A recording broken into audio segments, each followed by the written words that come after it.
I'm Maria Menounos, and you're tuned in to AfterBuzz TV, the ESPN of TV talk. Now, let the buzz begin. What's going on, everyone? Thank you so much for tuning in. I am Ricky Vitucci. I'm here with my amazing panel. We have the one and only Div. Div, say what's up. What's up, what's up? What's up, world? What's up, world? And then we have the beautiful and talented Kelsey.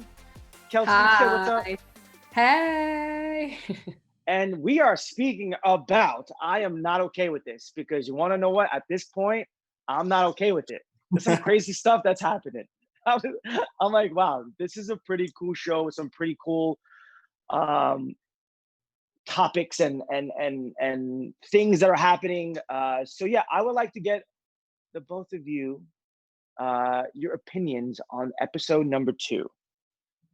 Okay, Dib. so I'm excited because the first episode was like 19 minutes. This one was obviously a little bit longer, and we really got to see Sid's relationships with the people around her kind of develop. So we obviously get to see the initial scene in the locker room with her kind of getting more and more jealous now with about Dina and Bradley, and we also see her relationship with Stanley kind of progress. So I'm excited to get into it. I think there's a lot of things that we can kind of dissect for this episode for sure. I agree. I said this last time, but I'm obsessed with Stanley. He is the cutest little thing ever, and he's so quirky and brings out so many positive things in Sid that I don't think Sid even realizes exist. And I love the character development in this episode, and it's exciting. It's just like we're learning more and more and more. So I liked this one a lot. Yeah, I agree with you both. I think that seeing the relationship of Stanley and Sidney develop and seeing that progress to something more, I think it's something that's pretty cool, because I weirdly enough think that they're the perfect match. I don't know if I'm the only one, but I just think that they're both like, I could see if this was real life, I'd be like, yep, I could see that. 100%. They definitely complement each other, and they're like the same person, just different gender. Like they're the same. Very yin to yang though, still too, because it's like Stanley's this like in his own world, positive, and then Sid's clearly struggling, but they work well. Yeah, I agree. Love it. So basically, I am at awe with this beautiful show, and I would like to speak about the when they're in the locker room and Sid confronts Dina, and they're basically speaking about the pep rally. What did you both feel about that? Like, what was the message, and how did it make you feel of that whole scene? Yeah, so I said this in episode 1 where I was like, you could tell that Sid in that scene in the first episode with her sitting in the diner, you could tell she's jealous. And now in this episode, we see her in the locker room, and Dina's like, I'm going to the pep rally. And now Sid's jealousy level has gone from like, a 7, in my opinion, to like now an 8 or a 9. So she's clearly getting more and more jealous. And I'm starting to think there's something up. Like it seems like she considers Dina as more than a friend, maybe. Not sure, but that's my gut feeling. What about you, Kelsey? What do you think? I agree. It's like you kind of see Sid's heartbreak more and more with Dina. I mean, and whether or not you think it's because she loves her so much as a friend and she feels like she's the only one who's there for her, or if she likes her more. It's like, I think we'll obviously get into that in later episodes, but you see it's like Dina's kind of starting to distance herself, and Sid hates that. And you're just like, ooh, she's getting pissed about it, and it's like really truly hurting her. So that was a wild episode, or a wild scene. For sure. Well, I think Dina is like they're sort of the only point of happiness for Sid, So when she's seeing that kind of go away, it's like she's like she's kind of freaking out in a way, So yeah. And I think that she also thinks that she doesn't deserve Dina, because she mentions at the beginning, she's like, well, I'm lucky that we moved here at the same time. So we were just forced into being friends. And so I think that she's scared that, okay, Dina's pulling away. She's dating this loser Brad, and now I'm losing my best friend, and yeah, I'm never gonna get this back. Yeah. Has that ever happened to you both as a child, or maybe now? I mean, I don't really know. Like, do you have friends or had friends that once they got into a relationship that they would just be like, bye, or stop hanging out with you as much? Oh yeah, I feel like every girl in Really? college. Not really. I mean, no, I was in a sorority in college, so there was a lot of us, right? But I feel like, especially when you're in a new environment and you feel like you foster these relationships, you're like, oh, they're my best friend, and then yeah, someone gets obsessed with someone else, and they just don't know how to divvy up their time well, and you're left heartbroken. And you're like, wait, what? So I am right there with her. I've had that happen to me, and I'm like, okay, I empathize with you. I like it's awful, and you're hurt. Yeah. For sure. I think me in elementary school kind of reminded me of Sid, like where but it was different because I was dating someone who I didn't think that I deserved because she was super In pretty. elementary school? Yeah, in elementary school, my first relationship ever was like, and I could tell that her name was Victoria, funny enough.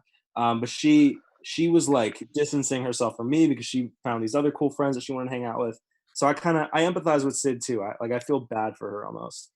Oh So yeah, yeah. absolutely. I do too. I Definitely. do too. I definitely I'm like, yeah, I don't know. I had one friend that was kind of like that, and it was a guy, oddly enough. And I was just like, yo, what is this guy's deal? Like, he gets a girlfriend and now he doesn't want to play PlayStation with his best friend? That's messed up. For It's real. raining outside. I got nothing else to do. And your mom's like, relax, he found someone else. He'll come Stop back. punching And you're like, holes in the wall. no. Yeah. She's like, stop punching holes in the wall. It's just a video game. And covering them um, up because I see you. so since we're on the high school topic, let's talk about the awkwardness as a high school kid Oh my God. going to take a friend of yours. Your friend drives you to the grocery store after you don't even want to go to the grocery store because you hate grocery shopping. I mean, me personally, I hated grocery shopping as a kid. My mother used to always drag me with her. And then when she told me to go all by myself, I used to be like, oh my God. So I totally feel Sidney on this. But then when Sidney gets to the counter and can't afford to pay for all of the groceries and has to take 2 items back, like, if that was you, how would that make you feel? Yeah, that Yeah. scene was No, painful. yeah, it sucks because when I was in college, I told my parents I'm not taking a dime from them, even though I Mhm. could have comfortably lived off of them. I was like, I want to try and like make it on my own. And I remember this day, it was freshman year, and I didn't have an allowance, I didn't have a job, so I went into I think it was like Sweet Green or something, and I couldn't get food. And like it was the worst thing. I had to like call my dad, like, hey, can you like sell me some money or whatever? So I totally feel that. Like it sucks, you know? So yeah, I feel bad for sure. You do, and she's also already so uncomfortable. She's pissed that Dina's not taking her. She's having to like put herself out there and ask Stanley to take her. It's this new friend, and she's just mortified. She's already mad at her mom that she's there, and then she's mortified that she can't pay for it. And you're just like, I've totally been there. I've had my card rejected at the store, and you're like, cool, okay, let me try my other one. Yeah, that still doesn't work. So, Okay. And then the clerk's just kind of sitting there like this, right? Which yeah. this clerk was as well. So yeah, ooh, it's painful. It's painful to watch that. But she didn't. If you only had cash, no credit card, no card, Right. only It's cash. always worse. And like you're like, I'm like, oh, I'm like $22 short. I have to take back some items. And then let's speak about like her blowing the aisle, all of the stuff off of the shelves onto the floor, and Stanley fine. So here's the first moment that somebody else besides her notices her powers. Mhm. And Mhm. Stanley's like, Sidney, what the hell? Like, Mhm. if you were in Stanley's shoes and you witness your friend without doing anything, blow everything like right off the shelves, like I would be like not I like right now a loss of words. Flabbergasted. Yeah. Like he's confused. He's clearly it's funny because this is why I like Stanley. It's like he's kind of excited about it almost. You can see that he's like, wait, whoa, what? Like Sid, I always knew you were special, but like, what is this? But he's also so confused and he's like, what the heck just happened? Was that you? That had to have been you. So Yeah. Because his mind's not gonna go to like, oh my god, she has superpowers. Like she knocked over all the right, groceries. right. His mind went to a place of like what the heck? Like, yeah, just confusion. But hmm if my friend did that, I would have ran out that store like so Right? quick. And then he's so cute and he like confronts her and he's like her little shoulder to lean on, and you're like, He "Oh really my likes gosh, her, for Stanley." I liked in that scene This when he introduced himself to the chick up front. When sure. when Sydney like goes, she's like, "Oh, it's fine. I'll go put stuff back." And they're standing there super awkwardly, and he's like, "Stanley Barber." I was so I love this kid. So so funny. this seemed to be the episode of first times. We have um Sydney and Stanley finally hanging out. We have Stanley noticing Sydney's superpowers. We have Stanley and Sydney going to the football game. We have Stanley and Sydney smoking weed together. Mhm. And then And to then top all of them, Oh, we have Stanley taking the V card away from Sydney. and vice versa. Now, and vice and versa. vice versa. Sorry, Yes. Yes. How did that make you feel? Like all of these things happening all within a day. I mean, to be honest, with you recounting that, it's like putting a pit in my stomach again. I'm just like, the angst. I cannot get over the angst, the like clear high school angst going on in this show. And you have so many firsts happening, and Sid's kind of like lost and she's by herself and she's trying to build these relationships, or these relationships are forming, but she doesn't know if she wants it. And you're just like, oh my God. It's yeah. I thought it was adorable. Like I think their whole relationship development in this episode was adorable, but the fact that they went from like looking at each other's pimples to then having sex, like it was 0 to hero. I gross. know. Gross. I agree. But do high school kids actually share pimples? Especially like if I had a pimple, I wouldn't be showing anyone. But She pulled down a pant. She was like, look at this little nice row of zits on my thigh. And he's like, well, yeah, look at my back. And there's like all pimples on his back. My friends would be mortified to show each other that. I kind of loved that. It was almost like as much as I hated watching it, and I was like, "Kate, this is gross." It really shows how well they do work together. Like you were saying earlier, it's like you think they're perfect together, and them kind of egging each other on with this whole zit scene. It's like, yeah, you get acne in high school. Yeah, this is such an awkward age. Like, yeah, we all have it. I'm here for you. So I thought it was, as much as I was like, oh God, it's like you remember that and you're like, oh, I went through that too. And it's kind of cute that they're sharing it. So, Yeah. I think they're finding commonalities with each other because yeah. they're both definitely like, what's that word? Like the black sheep in the room or whatever. Yeah. Yeah. They're definitely the weirdos, right? So they're definitely finding a lot in common, which is cool. Yeah. So do you feel comfortable if I ask you both one question What's about the question? when you were a kid in high school?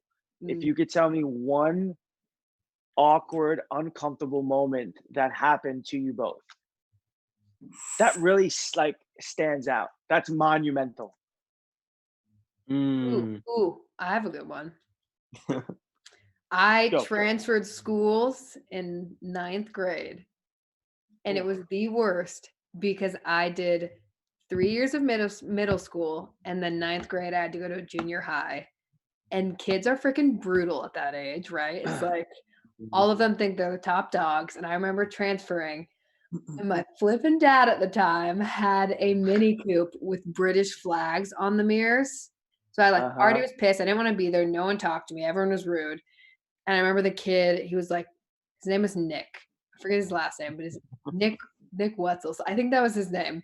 He had the locker next to mine. And like 2 weeks in of no one talking to me, he looks at me and goes, "Why don't you have an accent?" And I was like, "Sorry, what?" Like, first of all, thanks for talking to me. Second of all, what are you talking about? And he was like, "Your dad has British flags on his car. Like, why don't you have an accent?" And I was mortified. I remember just being like so pissed at my dad, so pissed that I was there, so pissed that like that is seared in my brain of like, oh my gosh, be Oh nice my God. to everyone. And I know he probably wasn't even like trying to be mean, but for some reason that just like made me so uncomfortable. And I was just, yeah. So that when you said that, I was like, yep, that's my one. I was mortified.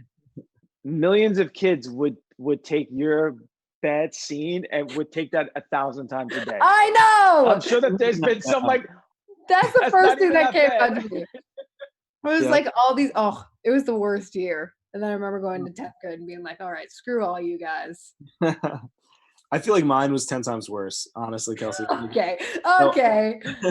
I had a big Jufro in middle school, like super ugly. I had like a unibrow, going through a phase, and there was this girl, Lauren. I'm not gonna say her last name because she might be watching, but I asked her out like every week, like to be my girlfriend, and I'd only known her for like 2 weeks.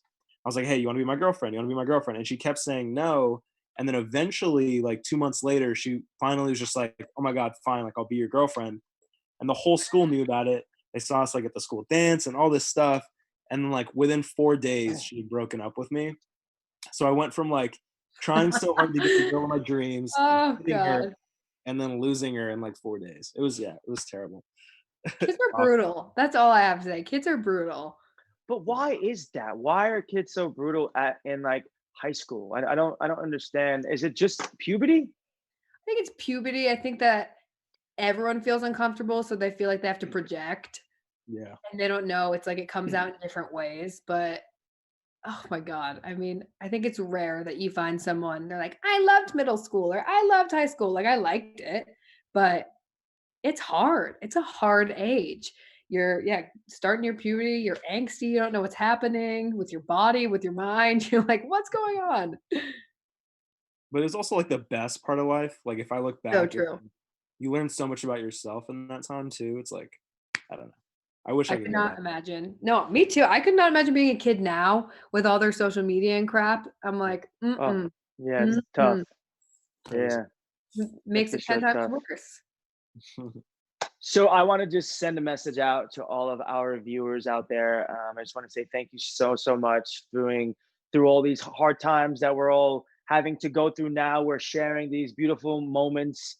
You are here. You are watching us. You are hopefully enjoying our conversations. Thank you so much for making the ESPN of TV talk. And without you, beautiful people, there would be no AfterBuzz. So thank you again. Please stay safe, stay healthy, practice social distancing and self quarantining. It's a Mhm. very important thing. I must stress this because it'll slow the spread of this and it'll give our hospitals some time to breathe and to care for everyone. But yes, with that being said, if you have not already, please subscribe to us on YouTube, subscribe to our podcast, rate us 5 stars, comment, like, share, all of the above. And once again, we love you so much. And thank you for being a loyal fan. So now I would love to get into predictions for season 3. Hopefully it gets to a season 3. Yeah, I'm like, wow, we're really jumping here. Actually, I'm gonna scratch that. I don't want to do predictions. I want to get your, if you were the writer of this, if you were the writer of episode number 3, how would you have the 3rd episode pan out? Ooh. I think if I was a writer, Yeah. I would make things really awkward between Sid and Stanley because Okay. I think that curveball would definitely keep viewers engaged because if you just have the relationship happy and bubbly and they're both on this like high of a first relationship, I think that's boring. I think it should be kind of like they're both just awkward. And then I think the jealousy with Dina is going to increase or would increase. And I would also probably, more of her superpowers would start to come out for Mhm. sure. I agree. I agree with all of that. I think that it's not realistic to have Stan and Sid be in this like happy, bubbly place. Now you know it's gonna be awkward. And I mean, I feel like this is where the writing is going, that Sydney's gonna be the one to make it awkward. I feel like Stanley's kind of not more, well, yeah, more all in with it than Sydney is, because clearly Sydney is dealing with so much stuff in her own brain and with Dina and this and that. So I think you'll see a lot of Dina and her relationship develop more. And yeah, the awkwardness start to kind of set in with Sid and Stan after they like both lost their virginity to each other. You're like, oh my God. And yeah, her superpowers, I think we'll just continue to unfold. You'll see more of that. Nice. So in episode 3, if I was the writer, I would definitely make Dina into Sidney. And then I would love to see how Dina and Sidney, how Sidney is able to how Sidney is able to cope with her superpowers. And I would allow her to also be in full control over it, but to the point where she starts manipulating people to getting her way with certain things. Creative. I like so that. like so very so creative. she's using it. At first it was a disadvantage, but now it's an advantage for her because she's honed in to it. But it's a fast with jump this though. being yes, but I would also show, if I'm the writer, it'll be a curse. It'll be a gift and a curse for her, because then as the season progressive, you get to slowly see her abusing this power to getting what she really wants from people. And then at the end, Dina is like, hey, I was in high school and I'm not really into girls anymore, and I want to go with a guy instead. And then Sydney's like, oh my God, like I just got effed because I was not a nice person. And yeah, that's how I would. In one episode. I think maybe stick to hosting. No, I'm just kidding. Your writing was great. You know what? I'm not a writer. This is just it's just on the fly. It was an on the fly question. I love it. No, I'm excited to see more of her powers and see what happens with that. Me too. Sure. Yeah, very excited to see where it goes. Yeah. Well, thank you so much for inputting and just being amazing. And I had a blast. It's your second episode, your second after show, and you guys are pros. I gotta say, I'm excited to continue doing these after shows with you. So please tell our fans where they could find you. My Instagram is KelsMeyer2 because one was already taken. So follow me at KelsMeyer2. And Div's gonna say he's a TikTok, so I'm gonna say follow me on TikTok. But I think it's just Kelsey Meyer. I have like 2 videos. I'm really entertaining. We got to make it. We'll do an AfterBuzz TikTok together. Yes. You guys can catch me on YouTube, Instagram, all the above, TikTok at Divij Vaswani. It's just my full name. Hard to spell, but you'll figure it out. You'll figure it out. And you can find me at Ricky Vitucci on all social media platforms. With that being said, thank you so much for tuning in. We love you. And until next time, my friends, stay classy. Our founder, Keven Undergaro, and me, Maria Menounos, would like to thank you for tuning in to AfterBuzz TV. Remember, we're not just the first, we're the biggest in the world, and we're the only destination for all your favorite TV shows. Whatever you crave, we've got it. So go to AfterBuzzTV.com and check out our lineup. Buzz you later. The views expressed herein are those of the hosts only and do not necessarily reflect the views of AfterBuzz TV or its owners or principals.